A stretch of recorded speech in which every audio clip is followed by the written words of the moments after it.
په یو کلی کې چې بودا وینا کوله خبر وی یوې ښځې ته ډیر خوند ورکړ او له بودا یې وغوښتل چې د دې میلمه شي. بودا ورسره ومنله. دغه وخت د کلی مشر بودا څنډې ته کړ، ورته وویل دا ښځه کاسیره ده، مه ورسره ځه.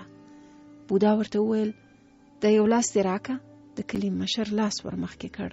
بودا د هغه لاس په خپلو لاسونو کې کلک ونیو او بیا یې ورته وویل اوس چکچکې کوه. د کلی مشر ورته وویل په یو لاس خو چکچکې نه کیږي. بودا ورته وویل په یوازې سر کاسیری هم نه کیږي. که په کلی کې کاسیر نارینه او د هغو پیسې نه وي دا به هم کاسیره نه وه.